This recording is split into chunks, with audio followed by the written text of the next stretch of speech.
नमामि धन्वन्तरिमादिदेवम्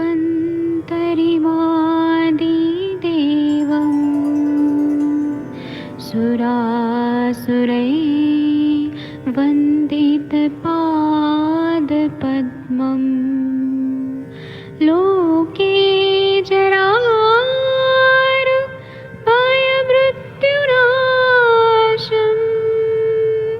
दातारमीशम् विविधौषधीनां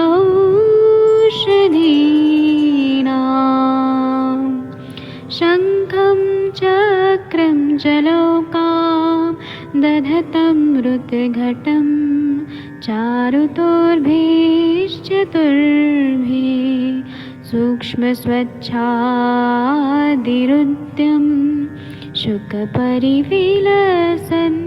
मौलिमं भोजनेत्रम् कालाम्बोदोज्ज्वलाङ्गं कटितटविलसत्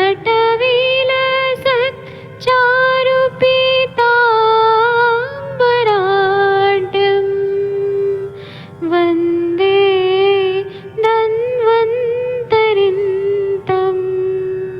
निखिलगदमिव प्रौढदावाग्निनीलम्।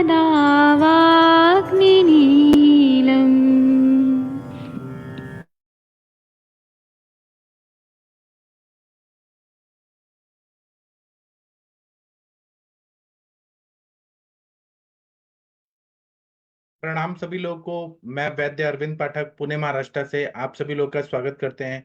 और अभी हम लोग ने फर्स्ट चैप्टर पढ़ लिया है, ठीक है। अभी हमारा है रिसर्च का सेकंड चैप्टर, और ये बहुत ही जरूरी है आप सभी लोगों को जो भी एमडी कर रहे हैं।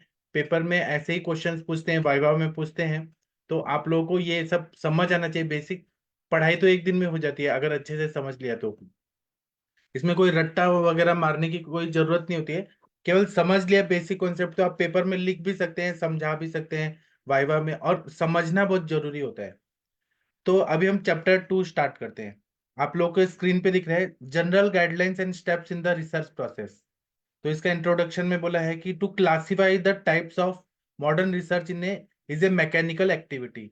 मतलब हम जो भी मॉडर्न रिसर्च कर रहे हैं उसमें मैकेनिकल एक्टिविटी रहती है, और various researches are conducted with different objectives and naturally with different methods. अब कैसे कोई रिसर्च कर रहा है, जैसे कि इंडिया में इस साल कितना बारिश हुआ, तो या फिर मुस्लिम आबादी कितनी है इंडिया में, बौद्ध आबादी कितनी है, क्रिश्चियन कितने हैं, जैसे कास्ट सेंसस होने वाला था बिहार में हो गया है। तो अपना अपना ऑब्जेक्टिव अलग अलग होता है और सबका मेथड अलग अलग होता है। इसलिए बोले various researches are conducted with different objectives and naturally with different methods. फिर बोल रहे हैं here we should understand that one type of research is not opposite to the other. जब हम एक रिसर्च कर रहे हैं तो वो ऑपोजिट नहीं होना चाहिए, वो उसी को सपोर्टिव रहना चाहिए, ऐसा रहना चाहिए। To be frank enough, different types of research is intermixed. मतलब जो भी अलग अलग रिसर्चेज होते हैं ना वो एक दूसरे से जुड़े हुए रहते हैं। जैसे कि हमने मुस्लिम आबादी कितनी है इंडिया में, क्रिश्चियन आबादी कितनी है, तो ये ऑपोजिट नहीं है, ये हमारा उतना सेंसेस है कितने वो लोग हैं कितने हैं। तो ये एक दूसरे से बाद में हम इंटरमिक्स करके उसको हम समझ सकते हैं। Still for practical purpose we can classify the research activities as follows. तो अभी उसको प्रैक्टिकल समझने के लिए इस तरह से समझना चाहिए। Methods of research. अब इसका मेथड बहुत जरूरी है, रिसर्च मेथडोलॉजी, यही आप लोगों का सब्जेक्ट है। रिसर्च तो हमने डेफिनेशन पढ़ लिया पिछली बार कि क्या रिसर्च होता है, क्यों रिसर्च करते हैं, क्या उसका पर्पस होता है। अब मेथड्स जानना बहुत जरूरी है, और हम जब रिसर्च करते हैं तो बिना प्रोटोकॉल के बिना मेथड्स के जाने हम लोग कर ही नहीं सकते हैं। तो ऐसा बताया है कि research methods are tools of research activity. हम किस साधन से हम रिसर्च एक्टिविटी कर रहे हैं, क्या रिसर्च कर रहे हैं। पहले की जैसे कि गंगा नदी को साफ करना था, तो उसके लिए क्या था कि सैंपलिंग हुआ अलग अलग जगह का, क्योंकि हम पूरा गंगा नदी को नहीं चेक कर सकते हैं, तो सैंपलिंग हुआ। तो सैंपलिंग में क्या देखा गया कि हरिद्वार का थोड़ा पानी लिया गया, फिर उसके बाद में ऋषिकेश का लिया गया, कानपुर का लिया गया, बनारस का लिया गया, फिर कलकत्ता का लिया गया। ये सैंपल लेके और फिर उसमें कितने पॉल्यूटेंट्स हैं क्या है, उस हिसाब से पता चला कि गंगा नदी कानपुर में ज्यादा गंदी थी, वहां पे बहुत ज्यादा ड्रेनेज लाइन खुला था, फैक्ट्रीज का लाइन। तो ये सैंपलिंग करके किया। इसी तरह से हम लोगों ने, वो फिर मेथोडोलॉजी था, उसके आधार पे ही हुआ कि ऐसे सैंपलिंग करेंगे, यहाँ पे हम ये रिसर्च करें। तो मेथोडोलॉजी यही रहता है कि हम रिसर्च एक्टिविटी करने वाले किस आधार पे करेंगे, उसका पूरा परफॉर्मा या प्रोटोकॉल बनाना जरूरी होता है। अब इसमें बता रहे हैं mainly two methods are commonly practised in the research activity. अब ये दो मेथड रहते हैं, एक होता है इंडक्टिव मेथड्स, और ये क्यों रहता है कि searching out the facts, facts जानना है। अब जैसे कि गेहूं का पूरा बोरी है, उसमें हम पूरा गेहूं में कितने कचरा है ये हम नहीं दे सकते, तो हम ऊपर का थोड़ा सा सैंपल निकालेंगे, बीच का निकालेंगे, नीचे का निकालेंगे, और उसमें देखेंगे वो सैंपल जो लिया है उसमें कचरा है कि वो साफ है। उस हिसाब से हम लोग रिसर्च करते हैं। तो अगर हम पूरा लेके करेंगे तो वो होता है इंडक्टिव मेथड। जैसे कि research worker starts activity for the whole and arrives at the part, starting से पूरा शुरू करते हैं और फिर वो लास्ट तक वो पूरा देखते हैं, एक लास्ट तक पूरा चीज देखते हैं गेहूं, जैसे बोरे का पूरा गेहूं देख के फिर वो होता है इंडक्टिव मेथड। एक होता है डिडक्टिव मेथड, ये अपोजिट मेथड होता है, इसमें हम कुछ चीज हटा देते हैं। जैसे मेजर प्रेमाइस है कि ऑल मैन आर मॉर्टल, सभी लोग जो हैं उनको उनका डेथ होता है। Socrates is a man, Socrates is mortal, मतलब वो एक इंसान है और उसकी डेथ होने वाली है, वो मरने वाला है। ए माइनस बी इजकल टू सी, ये डिडक्टिव मेथड होता है, एक इंडक्टिव मेथड होता है। अब आगे आ रहा है कि main characteristics of research, research का क्या कैरेक्टर होना चाहिए। तो हम ऐसे फालतू में रिसर्च नहीं करते हैं। अभी जैसे कि पहले मंगलयान पे मंगलयान भेजा गया, मार्स का पूरा हमें चेक करना था, और ये बहुत जरूरी है, हर फील्ड में होता है। क्रिकेट में भी होता है कि क्रिकेट में हमने 10 मैचेस जीते, लास्ट में हार गए। अब जो ऑस्ट्रेलियन क्रिकेटर्स थे उन्होंने पूरा ऑब्जर्व किया कि इंडियन टीम का कहाँ वीकनेस है, कहाँ इनको हराया जाए। उन्होंने रिसर्च किया और वो तब मैदान में उतरे और तब उन्होंने फाइनल में हमको हराया। ये रिसर्च यहाँ पे कम पड़ गया, ये ओवर कॉन्फिडेंस में हो गया कि हम तो जीत ही रहे हैं, फिर यहाँ इतना एयर शो हुआ अहमदाबाद में। यह रिसर्च होना बहुत जरूरी होता है हर चीज के लिए, तभी हम आगे बढ़ सकते हैं। तो ये बोल रहे हैं research aims at finding out the new facts, new facts को जानना, ये सबसे पहले एम रहना चाहिए। फिर research is always based on systematic and precise knowledge. तो यहाँ पे कंसाइज नहीं, प्रिसाइज, प्रिसाइज मतलब पूरी विस्तार से जानना है, और सिस्टमैटिक, एक एक करके स्टेप से पूरा सिस्टमैटिक जानना है। रिसर्च इज लॉजिकल, लॉजिकल होना चाहिए, ऐसे आलतू फालतू कुछ नहीं है कि हम गए और कहीं से भी कुछ भी उठा के लेके आए, ऐसा नहीं होना चाहिए। उसका तर्क होना चाहिए कि हम क्यों रिसर्च कर रहे हैं और इसका क्या बेनिफिट है और ये क्यों उपयोगी है और किस तरह से किया जा रहा है। लॉजिकल होना चाहिए, ऑब्जेक्टिव होना चाहिए।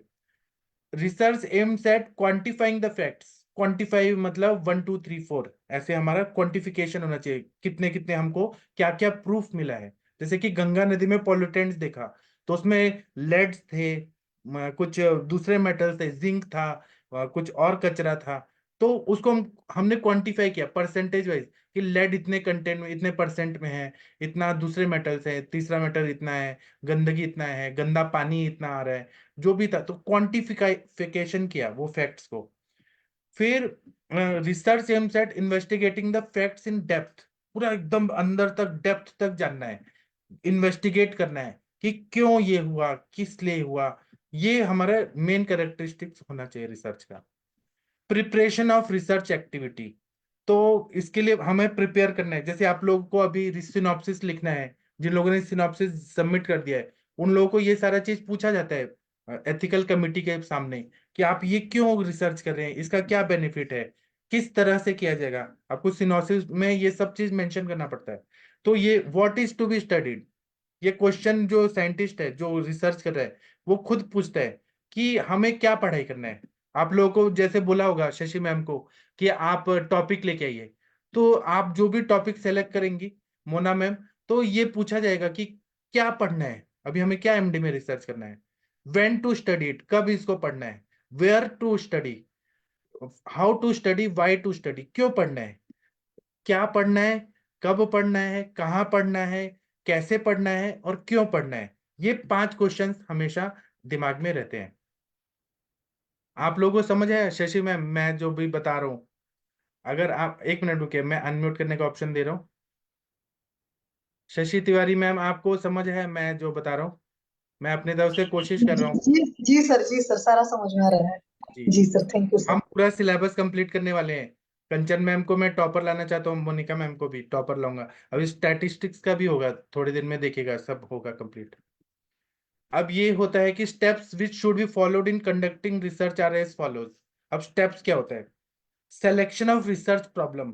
जैसे कि आप लोगों ने कोई टॉपिक डिसाइड किया, तो वो रिसर्च प्रॉब्लम क्या है, किस चीज में आपने रिसर्च किया है। फिर वो सिलेक्शन हो गया टॉपिक।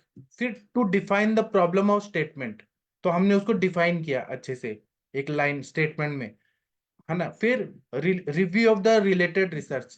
तो एक डॉक्टर बघेल सर का बुक है जिसमें सारे एमडी के रिसर्चेज हुए हैं, पीएचडी के रिसर्चेज हुए हैं।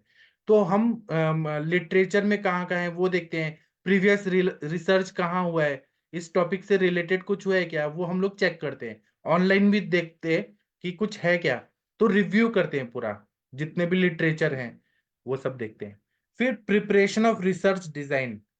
रिसर्च का डिजाइन हम पूरा प्रिपेयर करते हैं कि कैसे क्लिनिकल स्टडी करना है या लिटरेचर करना है, कॉन्सेप्चुअल करना है, कैसे करना है, वो पूरा प्रिपेयर करते हैं। फिर selection of the sampling. Sampling, अगर हम क्लिनिकल ट्रायल कर रहे हैं तो मैंने जैसे बोला कि गंगा नदी का कहीं कहीं का पानी लिया गया, तो वो सैंपलिंग किया गया, सोचा गया कि हम ऋषिकेश का लेंगे, गंगोत्री का लेंगे, गंगा सागर का लेंगे।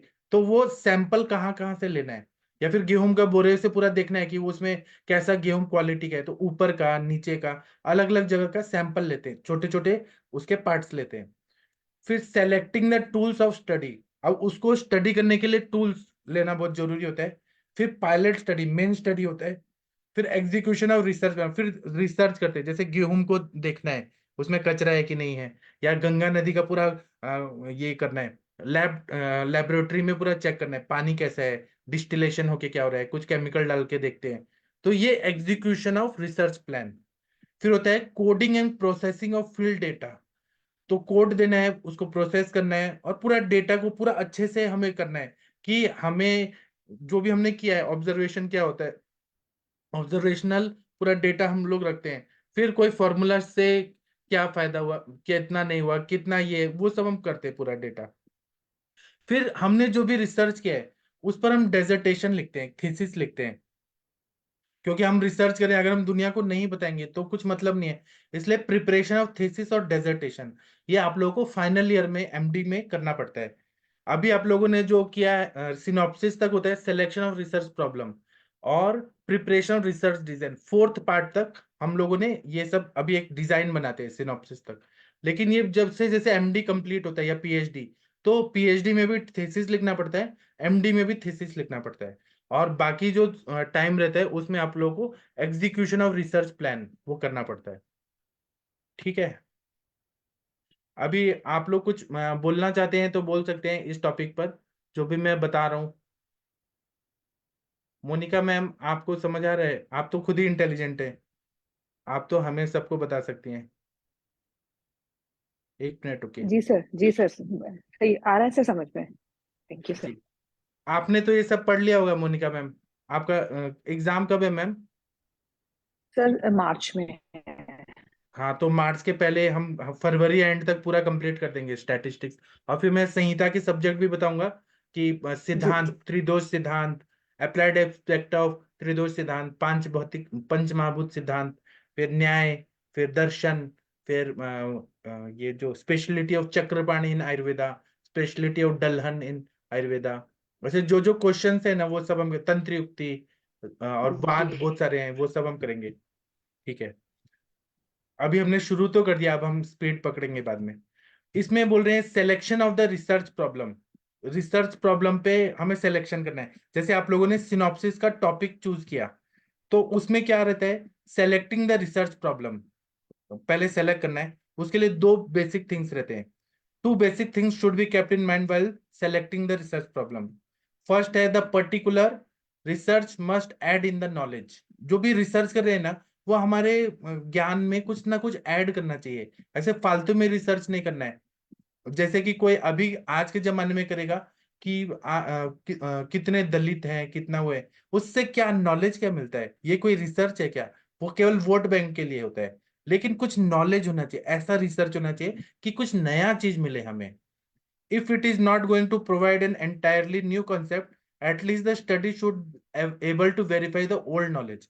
अगर वो नया कॉन्सेप्ट नहीं मिल रहा है, लेकिन वो पूरा जो पुराना जो नॉलेज है उसको कम से कम वेरीफाई तो करे कि हाँ, जैसे हमारे आयुर्वेद का है, हम लोगों ने ऐसे किया है कि जैसे मैंने पढ़ाया था कि ये पढ़ाया था, 2 दिन पहले मैंने कुछ पढ़ाया था ना, एलर्जिक पुरपेरा। वो मैंने तीरक रक्त पित्त जैसा पढ़ाया था कि तीरक रक्त पित्त में ऐसे ही सिम्टम्स होते हैं। तो जो तीरक रक्त पित्त हमने पढ़ा है शास्त्रों में कि ऐसा स्किन में जाता है और रेड रेड रैशेस आते हैं, तो इसमें हमने नया कॉन्सेप्ट कुछ नया नहीं सीखा, लेकिन हमने वेरीफाई तो किया ना कि तीरक रक्तपित्त में ऐसा ऐसा ही होता है।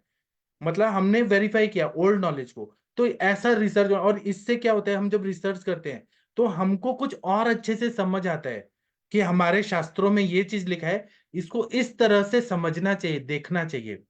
ठीक है। The research work must be useful. जो भी हमारा रिसर्च वर्क है वो यूजफुल होना चाहिए। Priority of public policy related to health. वो ऐसा रिसर्च होना चाहिए जो हेल्थ से रिलेटेड, अगर हम मेडिकल रिसर्च कर रहे हैं तो वो हेल्थ से रिलेटेड होना चाहिए और पूरे समाज को फायदा हो, ऐसा दिखना चाहिए। अब इंजीनियर लोग भी करते हैं रिसर्च, इंजीनियरिंग वाले, तो वो मोबाइल पे करते हैं, जो वॉर में करते हैं, जैसे कि अभी नए नए वेपन्स बनाना है, मिसाइल बनाना है, या रॉकेट बनाना है, तो अपना अपना रहता है। हमारा जो है, हम मेडिकल फील्ड में है तो हम हेल्थ से रिलेटेड रिसर्च कर रहे हैं, तो ये यूजफुल रहना चाहिए। ऐसे फालतू में कुछ भी रिसर्च नहीं करना है जिसका कोई मतलब नहीं है, केवल टाइम पास कर रहे हैं, ऐसा नहीं होना चाहिए। तो ये सेलेक्टिंग द रिसर्च, अब आप लोग जब भी सेलेक्ट करेंगे टॉपिक, तो ये दिमाग में रहना चाहिए कि कुछ नया चीज मिले और वो यूजफुल रहे, ये 2 चीज रहना चाहिए। फिर आ रहा है defining the problem and statement. जो भी आप रिसर्च कर रहे हैं तो उसका कुछ स्पेसिफिक टर्म समझ आना चाहिए। What the scientist is going to study. आप सब लोग साइंटिस्ट हैं, जो लोग भी एमडी कर रहे हैं, जो डॉक्टर लोग हैं, सब साइंटिस्ट हैं, क्योंकि साइंस से रिलेटेड आप लोग इन्वेस्टिगेशन करते हैं, पेशेंट देखते हैं, जो भी पढ़ाई करते हैं, सब लोग साइंटिस्ट हैं। तो ये जो रिसर्च का टॉपिक होता है उसके कुछ टर्म्स होने चाहिए, कुछ समझ आना चाहिए कि हम क्या रिसर्च कर रहे हैं। टू स्टडी प्रिसाइजली, मतलब विस्तार से ऐसे टर्म्स, एक टर्म ऐसा हो जो पूरा बताए। जैसे मैंने बोला तीरक रक्तपित्त, तीरक रक्तपित्त से समझ आता है कि पूरे स्किन में वो तीरक रक्तपित्त का उसका प्रभाव है। ऐसा स्पेसिफिकली टर्म्स हमें समझ आना चाहिए। The scientist should be definite and clear on his undertaking. मतलब वो एकदम पर्टिकुलर रहना चाहिए कि ये हमें करना है, वो हमारा क्लियर होना चाहिए व्यू कि हमें ये तीरक रक्तपित्त जैसे करना है, ये चीज है। और डेफिनेट रहना चाहिए, वो परफेक्ट रहना चाहिए। ऐसे कंफ्यूजन वाला चीज रहेगा तो कुछ समझ नहीं आएगा, क्या रिसर्च कर रहे हैं, कुछ नहीं होना चाहिए, ऐसा नहीं होना चाहिए। A statement of the problem need not tell the whole purpose of the study. इसका मतलब ये नहीं है कि हम पूरा होल पर्पस उसी टाइम बता दें, लेकिन हमें कुछ तो आइडिया होना चाहिए। What is needed is a central idea of the study. Topic ऐसा होना चाहिए, जैसे कि मेरा एमडी का पीएचडी का ऐसा था कि to study the efficacy of the Jeevani ghrita on krodh, anger related mental disorder. तो मैं एफिकेसी स्टडी कर रहा था जीवनी घृत का। तो मैंने कैसे किया स्टडी, वो टॉपिक से नहीं समझ आ रहा, लेकिन सेंट्रल आइडिया तो समझा कि जीवनी घृत का हम क्लिनिकल ट्रायल करेंगे जिनको गुस्सा आता है, क्रोध है। तो हमें वो ये थोड़ा आइडिया मिलना चाहिए, ऐसा हमें टॉपिक सेलेक्ट करना है। ठीक है। शशि मैम, आपने कुछ टॉपिक सेलेक्ट किया क्या? शशि मैम, मोना मैम, आरती मैम, कुछ टॉपिक सेलेक्ट किया आपने सिनॉप्सिस के लिए? सर अभी समझ में नहीं आ रहा क्या सेलेक्ट करें। तो ये वही बता रहे हैं कि हमें इसी तरह से टॉपिक सेलेक्ट करना है। जी सर। मोनाली मैम, आपने सेलेक्ट किया कुछ टॉपिक? जी सर, 2-4 टॉपिक निकाले हैं क्या अभी। बताइए। सर अभी वो बुक मेरी नहीं है, यहाँ पे लिखे हुए हैं मैंने। तो जी। उस पे सर ने पहले पढ़ने के लिए कहा है, आर्टिकल वगैरह नहीं किया, फिर उसके बाद में डिसाइड करने के लिए कहा है। जो तो एचओडी है एक दो हमारे, उन्होंने टॉपिक तो बताइए कि क्या सोचा है आपने। सर एक मध्य शरीर में जो रचनात्मक बदल होते हैं या जो चेंजेस होते हैं नहीं क्या, जी। उसके बारे में एक टॉपिक था। और एक मर्म शरीर पे एक टॉपिक निकाला था, एक गायनिक पे एक टॉपिक था। ऐसे 3-4 टॉपिक मैंने निकाले थे। तो सर ने पहले उसके बारे में आर्टिकल्स वगैरह पढ़ने के लिए बोला है, फिर उसके बाद में बोले डिसाइड करना एक जो आपको कन्वीनियंट लगे अच्छे से और जो कर सकते हैं इजीली वो जी लेना, बोले ऐसे बोले थे सर ने। जी। तो ये टॉपिक सेलेक्ट करना बहुत ही इंपॉर्टेंट है, पूरा 3 साल आपको उसी पे काम करना है ना। और टॉपिक रिजेक्ट नहीं होना चाहिए, सिनॉप्सिस रिजेक्ट हो गया तो फिर नया सर्च करना पड़ता है। ठीक है, टॉपिक सेलेक्ट हो गया। अब लिटरेचर रिव्यू करते हैं, जैसे कि आपको सर ने बोला कि आर्टिकल्स पढ़िए, क्या रिसर्च हुआ है वो सब देखिए, तो वही होता है लिटरेचर रिव्यू। तो इसमें different methods including computer database with their advantages and limitations. तो पूरा लिटरेचर, पूरा आर्टिकल वगैरह सब पढ़ना होता है। तो to undertake any new research project the researcher has to refer the previous work done by the scientist in the concern field. तो पहले किसने किसने क्या क्या काम किया है, मोनाली मैम ने जो टॉपिक देखा उस पे वो सब आर्टिकल देखेंगे तो किसी ने काम किया है क्या वो टॉपिक पे। तो पूरा हमें प्रीवियस वर्क डन पे देखना है, उससे हमारा क्या थोड़ा डिफरेंट होगा। रिपीटेशन नहीं होना चाहिए, नहीं तो जो आटा होता है ना, पिसा हुआ गेहूं का आटा, उसी को फिर से पीस दिया, ये रिसर्च नहीं होता है।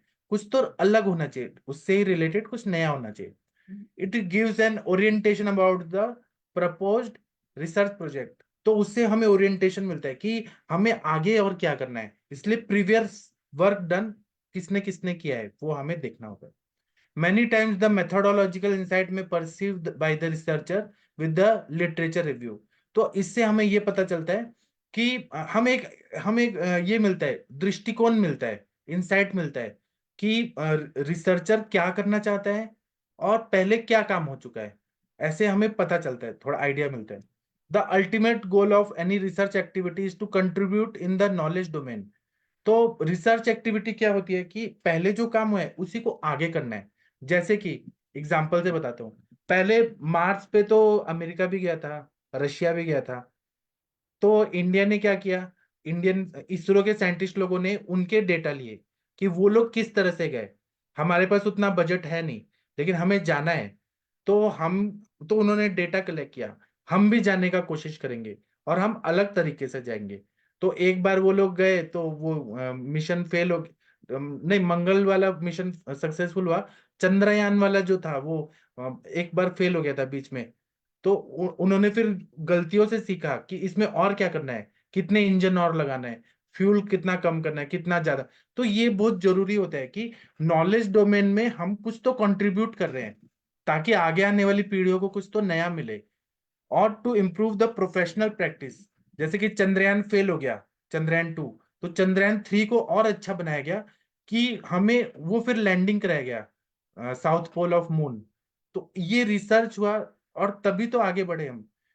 Thus the literature review serves to explain the topic of the research। तो जो लिटरेचर रिव्यू होता है, रिव्यू मतलब हम पहले का जो भी हमारे पास रिसर्च का जो भी है मटेरियल, वो रिव्यू करते हैं तो हमें पता चलता है कि हमें क्या टॉपिक है, हम कैसे उसमें और काम कर सकते हैं। And to build a rational for the problem that is studied and need for the additional research. तो उसमें रिसर्च किया गया कि हम रॉकेट में और क्या डालेंगे कि सॉफ्ट लैंडिंग हो, ऐसा नहीं है कि वो फिर से वैसे ही गलतियां हो जाए। तो ये जो रहता है ना, ये लिटरेचर रिव्यू का बहुत ज्यादा इंपॉर्टेंस रहता है। एक good literature review is the basis of the both theoretical and methodological sophistication. तो अच्छा लिटरेचर रिव्यू जो रहता है वो बेसिस रहता है थ्योरेटिकल और मेथोडोलॉजिकल, मतलब कार्य करना और पूरा थ्योरी थ्योरी ये दोनों को देख के thereby improving the quality and usefulness of the subsequent research। तो उससे क्वालिटी और इंप्रूव होती है। चंद्रयान 2 फेल हुआ, तभी तो हमने चंद्रयान 3 को और अच्छा बनाया, और अच्छा बनाया और लैंडिंग अच्छे से किया। तो इसीलिए वो सब्सिक्वेंट रिसर्च के लिए यूजफुल होता है। इसलिए लिटरेचर रिव्यू का बहुत ज्यादा इंपॉर्टेंस रहता है। Literature reviews can be done through the preliminary और सेकेंडरी सोर्सेज। तो जो पहले हुआ है या सेकेंडरी सोर्सेज हैं वो सबसे हम लोग कर सकते हैं। Preliminary source include the databases that contains information about the research articles. तो जैसे मोनाली मैम को बताया गया है कि आप रिसर्च आर्टिकल्स देखिए उसमें क्या क्या रिसर्च हुआ है, तो आपको आइडिया मिलेगा कि हमको अभी और क्या काम करना है। नहीं तो आप भी वही काम करेंगे, पहले लोगों ने भी वही काम किया है, तो आपका एमडी का क्या इंपॉर्टेंस है। कुछ तो नया चीज होना चाहिए, ठीक है। That are published on the topic of interest to you. तो जो पब्लिश हो चुके हैं आर्टिकल्स, पहले हो चुका है, तो और उससे रिलेटेड आपका क्या इंटरेस्ट है रिसर्च करने में, उससे हमें थोड़ा पता चलता है। जी, अभी आगे बढ़ते हैं। 1 मिनट रुकिए, 1 मिनट। अब सेकेंडरी सोर्स का, 1 मिनट, यहाँ पे ये ई कैसे आ गया? हाँ, ये अभी ये वाला पेज है। नहीं, 1 मिनट रुकिए, कुछ तो गड़बड़ हो रहा है। नहीं,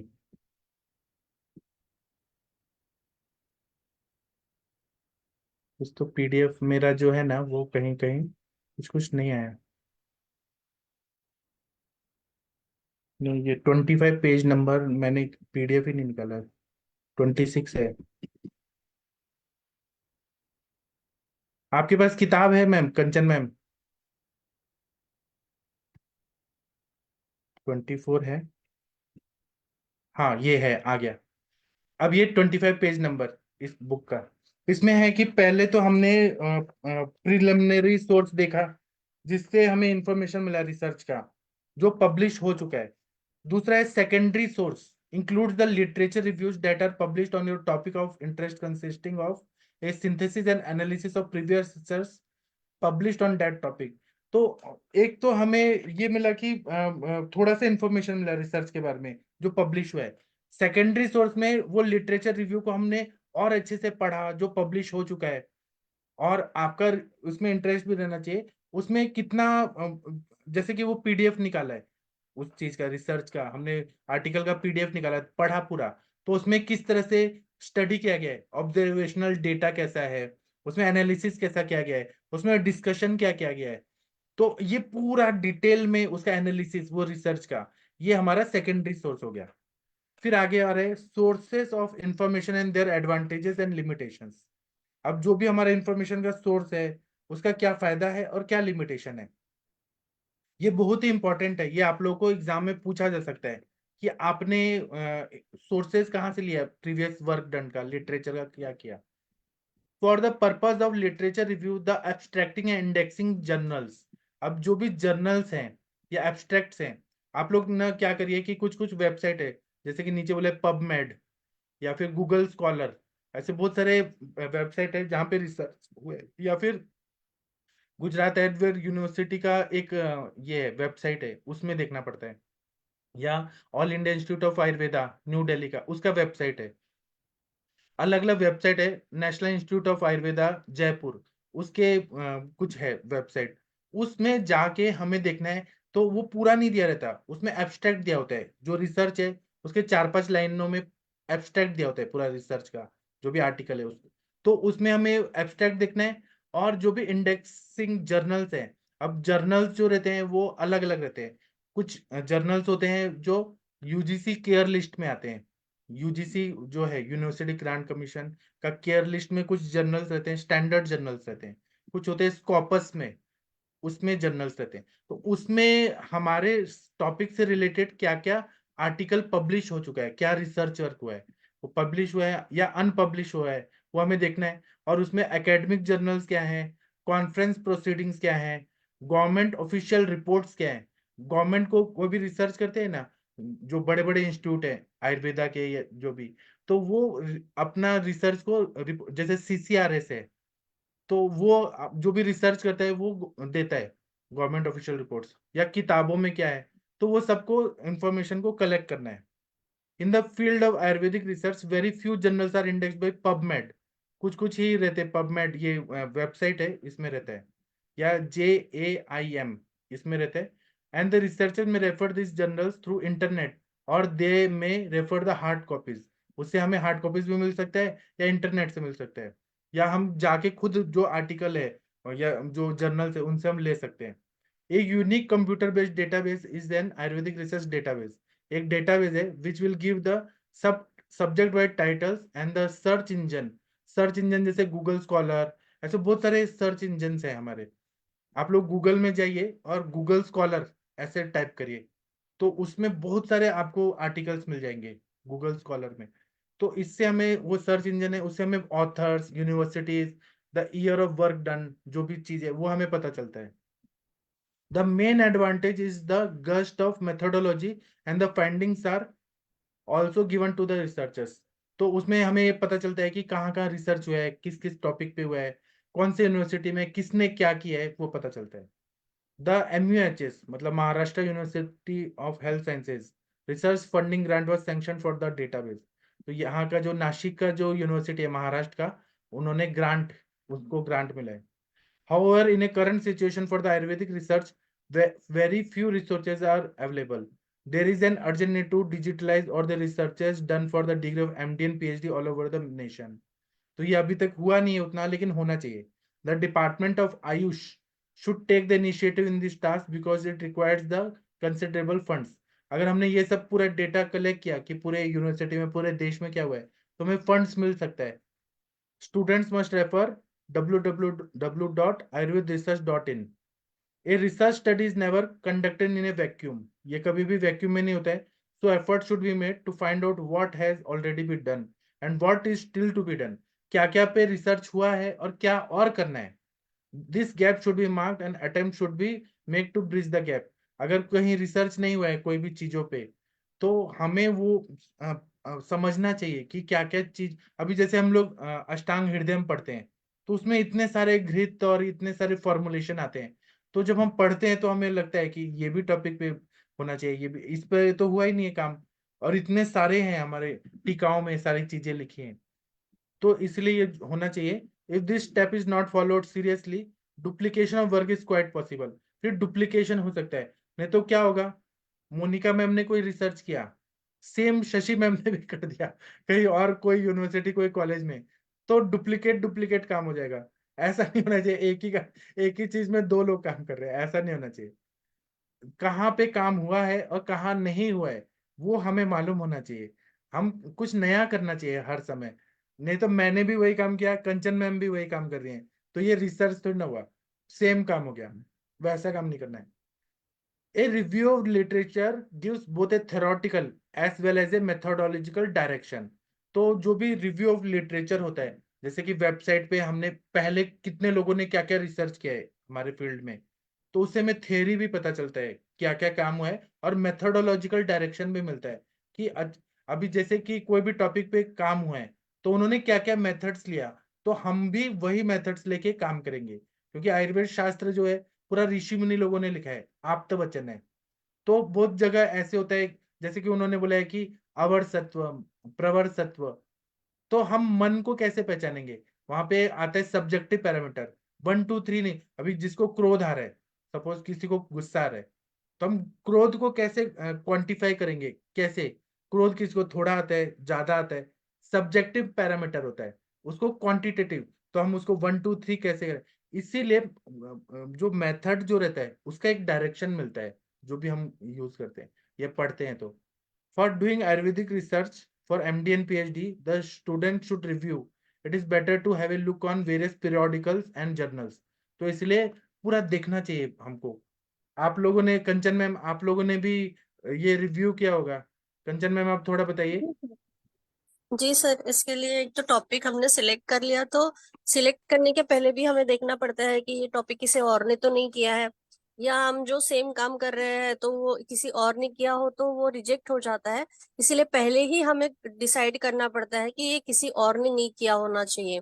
तो ये होने के बाद अगर हम जब डिसाइड कर लेते हैं तो फिर हम उसका आगे का डिजाइन बनाते हैं कि हम कैसे कैसे करने वाले हैं. जैसे फॉर एग्जाम्पल मैंने लिया an assessment of मानस स्वास्थ्य in reference to emotional quotient in perimenopausal women. तो यहाँ पे मैंने ये टॉपिक लिया, तो फिर यहाँ पे अभी मैं कैसे काम करूंगी, तो ये मैंने पूरा वो थीसिस वर्क में लिखा कि मैं नेक्स्ट ईयर मतलब सेकेंड ईयर में जाऊंगी तो मैं ये थीसिस पे कैसे काम करूंगी. तो ये मैंने टॉपिक जो लिया, तो फिर मेरा ये क्रॉस सेक्शनल स्टडी है, मैं यहाँ पे सर्वे करने वाली हूँ, तो यहाँ पे मैं कितना सैंपल लेने वाली हूँ, तो ये सब हमें बताना पड़ता है अभी थीसिस में ही. तो यहाँ पे हमें ये जो तो जो उसमें हमारी पहले बुक आपने होती ये भी है। देखा ना कि प्री मेनोपॉजल लेडीज में क्या क्या काम हुआ है, ऐसे रिलेट माइंड हाँ, से काम हुआ है। वो पूरा देखा तो मैंने पबमेड, गूगल स्कॉलर, और जैसे हमारी सर को भी पूछा, और बहुत सारी वेबसाइट्स है। तो वो भी हमको देखना पड़ता है कि उस पे भी ये कुछ वर्क हुआ है या नहीं हुआ है। तो ये वर्क नहीं हुआ है तो फिर मुझे ये टॉपिक चूज करने के लिए सर ने हाँ बोला कि हाँ अभी आप कर सकते हो इस पे काम। जी, जी सर। ये सबसे इम्पोर्टेंट होता है जब भी हम एमडी करते हैं या पीएचडी करते हैं, तो ये बहुत जरूरी होता है। अब होता है सी, तीसरा पॉइंट है defining a research problem and formulation of the hypothesis. तो जो भी रिसर्च है उसको, जैसे कंचन मैम ने अभी बताया कि उन्होंने प्री मेनोपॉजल लेडीज में माइंड पे एक, तो इन्होंने रिसर्च प्रॉब्लम को डिफाइन किया। और फॉर्मुलेशन ऑफ हाइपोथेसिस, हाइपोथेसिस कोई सिद्धांत बनाना। अगर हम हाइपोथेसिस नहीं बनाएंगे तो रिसर्च क्या कर रहे हैं।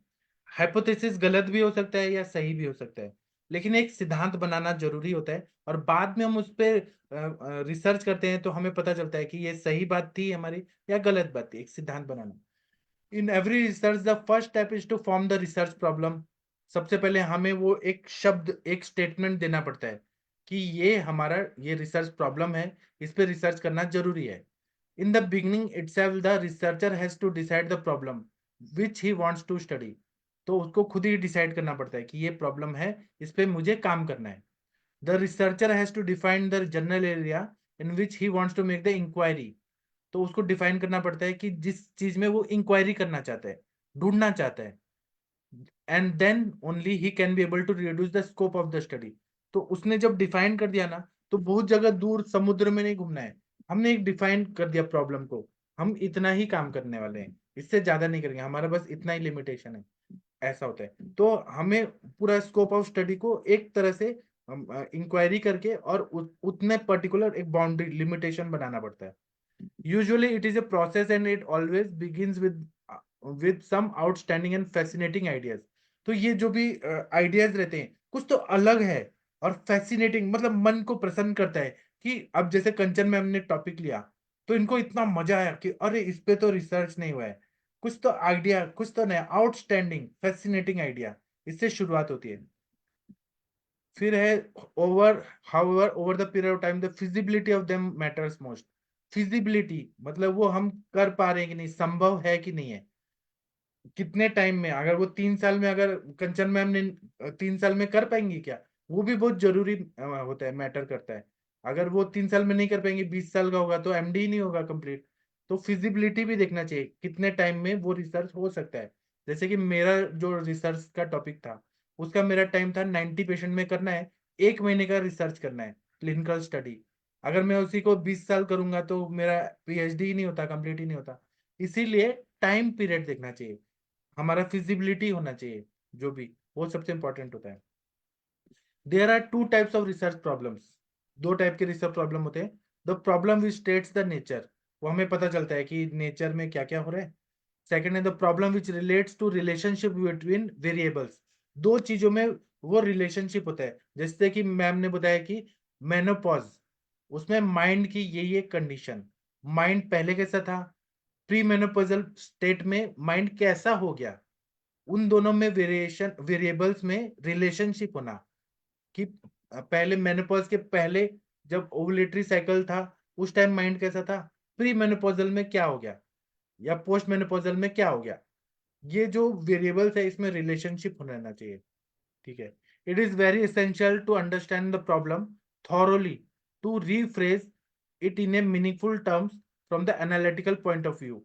तो हम इसको ऐसे टर्म्स यूज करें जिसका मीनिंग हो, इसको हम अच्छे से समझ सके, समझा सके, और इसका एनालिसिस करने के लिए भी हमें इजी जाए, ऐसा प्रॉब्लम ही हमें लेना है। The best way to understand the problem is to discuss it with seniors. जो भी हमारे सीनियर्स हैं, जो हमारे गाइड हैं, या जिन्होंने काम किया है इस टॉपिक पे, ऐसे ही रिलेटेड टॉपिक से, उनसे हम डिस्कस करते हैं। या जो एक्सपर्ट्स हैं, जो साइंटिस्ट हैं, या हमारे गाइड है, एमडी पीएचडी गाइड है, उनसे पूछते हैं, तो वो हमें ज्यादा अच्छे से गाइडेंस देते हैं।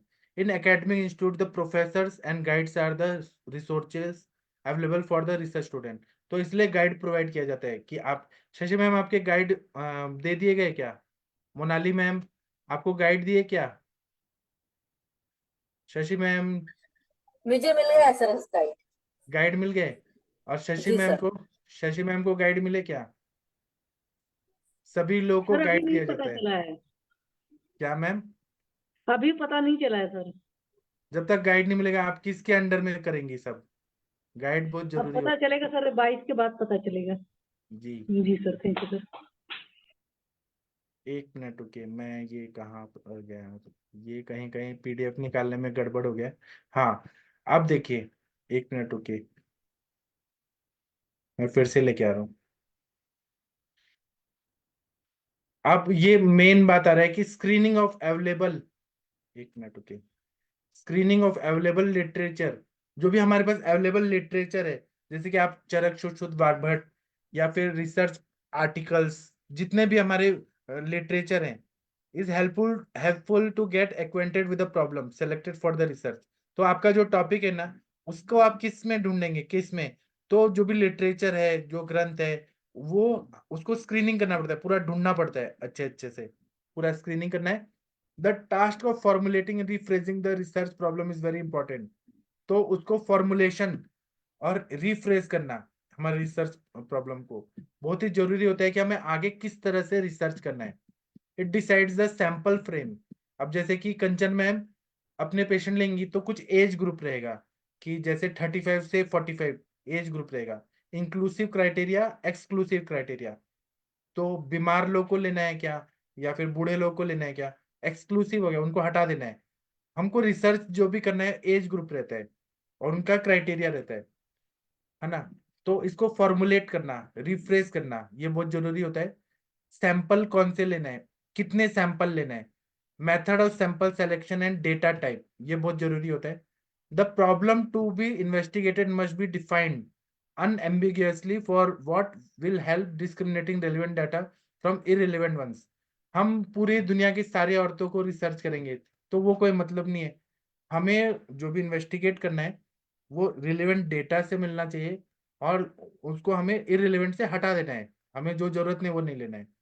The validity and objectivity of the background facts must be considered.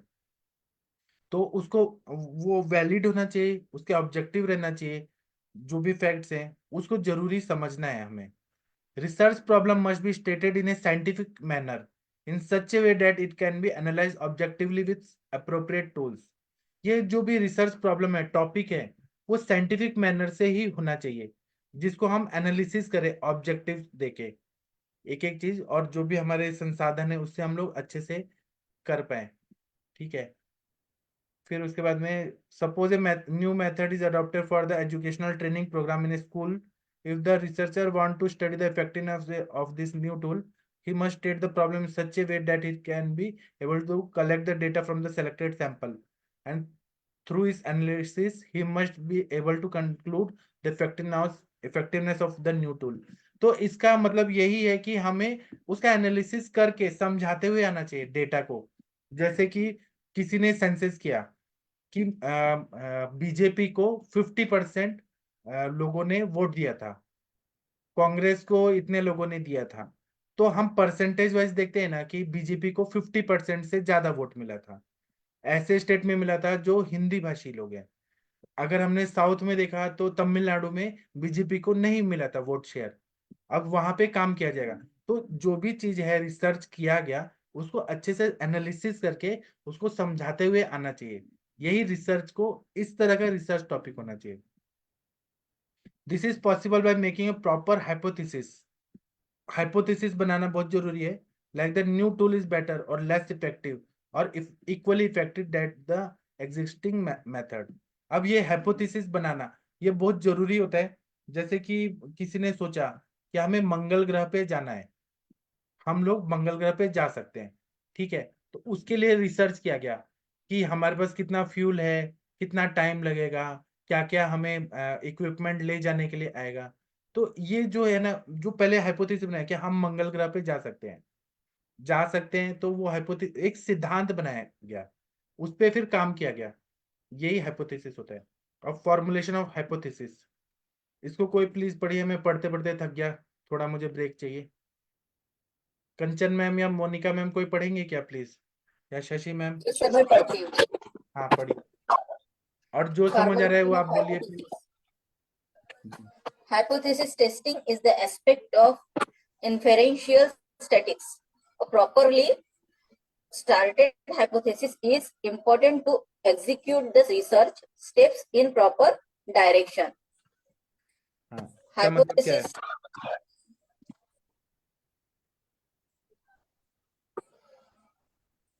बोलिए, आप लोग बोलिए, क्या इसका मीनिंग क्या है?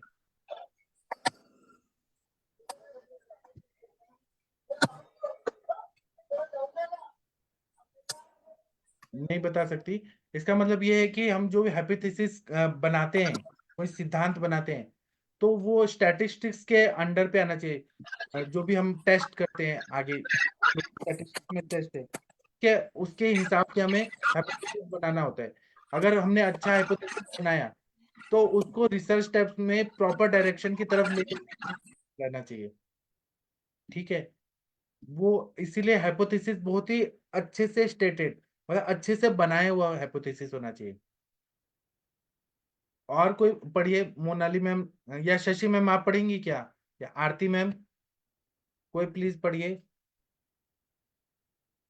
अब जैसे कि कंचन मैम ने जो रिसर्च का टॉपिक लिया है कि मेंटल कंडीशन जो रहती है पोस्ट मेनोपॉजल में, ये रहती है, एक इन्होंने हाइपोथेसिस बनाया। अब इनका हाइपोथेसिस हो सकता है गलत भी हो, सही भी हो। जब ये टेस्ट करेंगी, क्लिनिकल स्टडी करेंगी या सर्वे स्टडी करेंगी, तो अगर इनकी बात सच निकल गई तो मतलब इनका रिसर्च सही हो गया, और नहीं हुआ तो गलत हो गया। लेकिन वो हाइपोथेसिस बनाया टॉपिक से रिलेटेड, उसका ही रिसर्च। तो ये जो हाइपोथेसिस रहता है ना, ये सबसे इंपॉर्टेंट रहता है। प्लीज आरती मैम पढ़िए, मैं अर्थ बताऊंगा, मीनिंग बताऊंगा, आप प्लीज पढ़िए प्लीज। या मोनिका मैम आप पढ़िए। The hypothesis is made to explain the observation and to make the quantitative prediction of the new observation. As the result of extensive background information and literature review, the hypotheses are generated.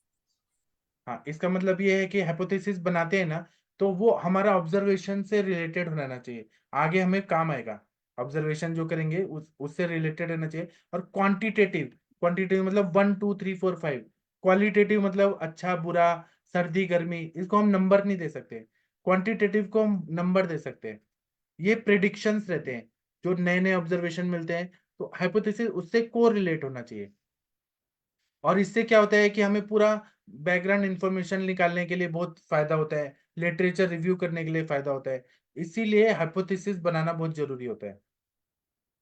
अभी Monika ma'am आप थोड़ा पढ़िए और बताइए, आप बहुत intelligent है ma'am. Monika ma'am, The hypothesis is एक tentative. मिनट मोना मैम, आप एक मिनट रुकिए। मोनिका मैम आप पढ़िए और बताइए। So, the hypothesis is a tentative assumption made in order to draw out and test its logical or empirical consequences. It must be a very specific so as it can be tested. The hypothesis is useful to I think examine होगा sir, examine required data and its methods of analysis. So इसमें यही है कि जो hypothesis होता है वो basically क्या होता है, tentative assumption होता है। हम लोग क्या करने वाले हैं उसकी एक statement हम बनाते हैं कि हम लोग ये करना चाहते हैं उसके अंदर, ठीक है। और एक ये assumption हम बनाते हैं और उसको हम फिर देखते हैं कि वो logically वो उसके क्या logics हैं और उसके क्या consequences आएंगे, उसके basis पे हम एक hypothesis बनाते हैं। वो जो हाइपोथेसिस है बहुत स्पेसिफिक होना चाहिए ताकि हम उसको टेस्ट कर सकें। और ये जो हाइपोथेसिस है ये हमें एक तरह की डायरेक्शन देता है कि हमें किस डायरेक्शन में अपने रिक्वायर्ड डेटा को एनालाइज करना है और उसके बेसिस पे हमारा मेथड ऑफ एनालिसिस क्या रहेगा। जी। Discussion with colleagues or the experts in the field by reviewing the data and the records in the hospital or in other sources or with the execution of a pilot study of the particular problem one can form the hypothesis. तो इसमें बोला कि hypothesis बनाया कैसे जा सकता है, तो बोला कि ये इसके बनाने के लिए हम लोग को discussion with the colleagues and experts के साथ उसके साथ क्या डिस्कशन रहेगा, डेटा को कैसे हम रिव्यू करेंगे, को रिव्यू करके और फिर रिकॉर्ड्स किसी हॉस्पिटल में रिकॉर्ड्स को देख के या कोई और दूसरे सोर्सेज या कोई पायलट स्टडी अगर हुई है उसके एग्जीक्यूशन से ही हम लोग एक पर्टिकुलर प्रॉब्लम के लिए हाइपोथेसिस फॉर्म कर सकते हैं। The hypothesis may be either research hypothesis और स्टेटिस्टिकल हाइपोथेसिस, दो तरह का हो सकता है, या रिसर्च हाइपोथेसिस होगा या स्टेटिस्टिकल हाइपोथेसिस होगा। For example, exercise appears to reduce the body weight, मतलब व्यायाम से बॉडी वेट रिड्यूस होता है। This particular statement can be a research hypothesis which do not give a any quantitative dimension। तो इसमें कोई क्वांटिटेटिव डायमेंशन नहीं आएगा कि वेट लॉस होता है एक्सरसाइज से। There is nothing wrong in this statement. However, if it is to be explored, it should be stated by using a quantitative terminology like the average weight loss of the people who exercise is greater than the average weight loss in people who do not exercise। तो ऐसा करके जब उसको state करते हैं तो हम एक क्वांटिटेटिव टर्मिनोलॉजी उसको दे देते हैं। The properly stated hypothesis is useful to make the valid conclusion and to interpret the results obtained through the research activity। तो एक अगर हम हाइपोथेसिस को अच्छे से बोल देते हैं, उसका बना दिया जाता है एक उससे फिर हाइपोथेसिस जो बना दिया जाता है उससे एक वैलिड कंक्लूजन और जो हमें रिजल्ट्स मिले उसको इंटरप्रेट करने के लिए हमें हेल्प मिलती है। जी, अभी आप लोग को इतना तो समझ गया होगा कि हाइपोथेसिस बनाना कितना जरूरी है। अब मैं पढ़ता हूँ, फिर आप पढ़ना चाहते हैं तो आप पढ़ सकते हैं मैम, मोनिका मैम। पढ़िए सर, पढ़िए, सर अगर आप थक गए तो मैं पढ़ देती हूँ, फिर आप हाँ, बता आप पढ़िए, दीजिएगा। क्योंकि ना जी सब लोग को समझ आ रहा है, जो न्यू लोग हैं उनको भी समझ आ रहा है। जी। When such idea is postulated, it cannot be accepted as is, unless the evidence from a scientific research justify the claim। तो इस तरह से जो आइडिया बनाया जाता है उसको, अगर हमने आइडिया बना दिया उसको ऐसे का ऐसे ही हम लोग एक्सेप्ट कर लेंगे, ऐसा नहीं होता। अनलेस उसमें हमें साइंटिफिक रिसर्च करके कुछ उसके सपोर्ट में कुछ एविडेंस अगर हमें मिलता है तो उसको फिर हम उसको हम एक्सेप्ट करते हैं। Such hypothesis of the research which makes the fundamental objectives of the research is called research hypothesis। ऐसा hypothesis जो के रिसर्च के फंडामेंटल ऑब्जेक्टिव्स को बनाता है उसे हम रिसर्च हाइपोथेसिस बोलते हैं। Alternative hypothesis pertains to the research hypothesis and usually it is stated as the proportion of the cases developing vata element is comparatively higher in vata dominant people than that of another। तो ये alternative hypothesis बनाया है इसका।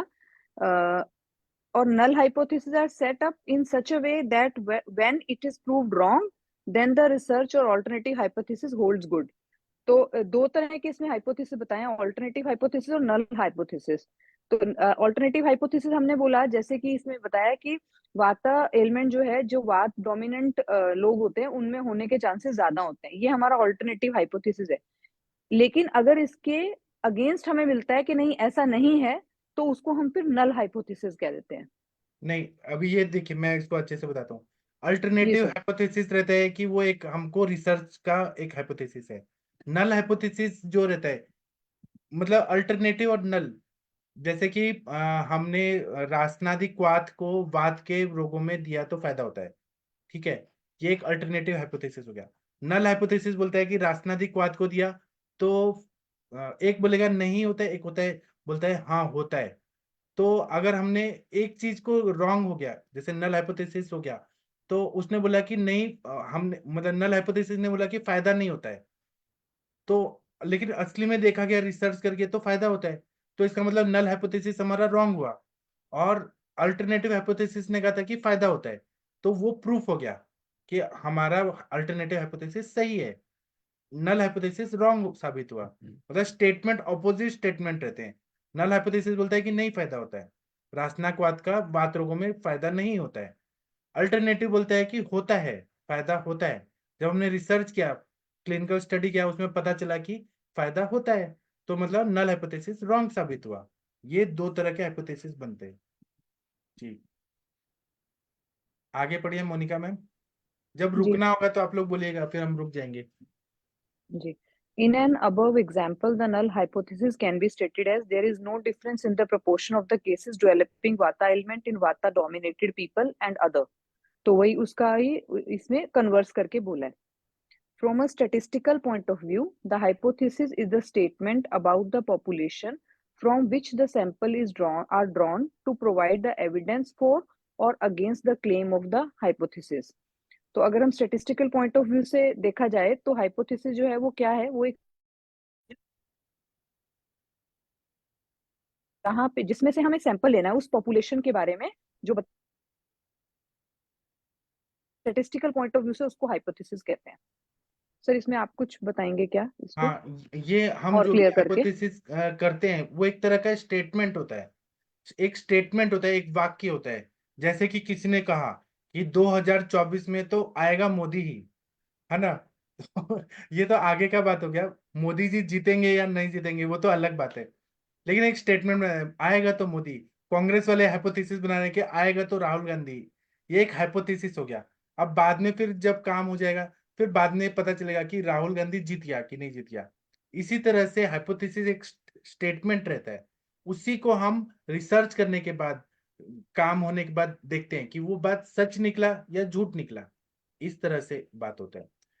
अब कंचन ma'am ने कहा कि mind का हम रिसर्च कर रहे हैं, उसमें जो भी उन्होंने एक वाक्य लिखा है वो उनका हाइपोथेसिस है, और उसके अलावा नल हाइपोथेसिस है कि नहीं होता। तो जब रिसर्च करेंगे तो हमें पता चलेगा सही क्या है गलत क्या है।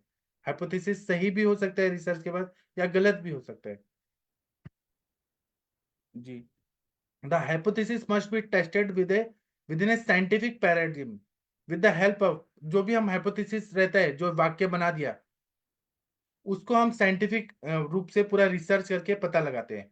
With the help of the statistical test, मतलब जो भी स्टैटिस्टिकल टेस्ट होते हैं, which helps to conclude on the hypothesis rejected. Hypothesis को रिजेक्ट करने के लिए, वो कंक्लूड करने के लिए हमको स्टैटिस्टिकल जो भी आएगा टेस्ट, उससे हमें पता चलता है कि हाइपोथेसिस सही है कि या गलत है। In the light of evidence obtain from the sample, तो जो एविडेंस मिलता है उससे हमें पता चलता है, जो सैंपल से मिलता है उससे हमें हाइपोथेसिस सही होगा, रिजेक्ट होगा या एक्सेप्ट होगा। The following steps are followed in the testing of the hypothesis. तो इसमें ये स्टेप रहता है हाइपोथेसिस का। एमडी रिसर्च में आप लोग को ये सिनॉप्सिस डिसर्टेशन में लिखना होता है ये चीजें, specifying the null hypothesis and alternative hypothesis. ये टर्म्स याद रखिए, एक नल हाइपोथेसिस होता है, एक अल्टरनेटिव हाइपोथेसिस।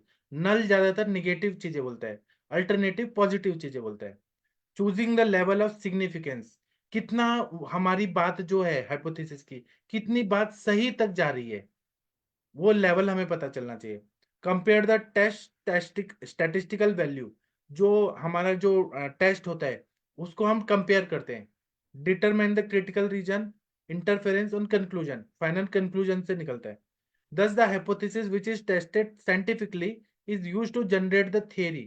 जब हमने हाइपोथेसिस बना दिया, उसको साइंटिफिकली हमने टेस्ट किया, वो टेस्ट करने से अगर वो सही वो हाइपोथेसिस सही बात आ रही है तो वो एक थ्योरी बनाता है, which is accepted till the new evidences are generated for the new theory.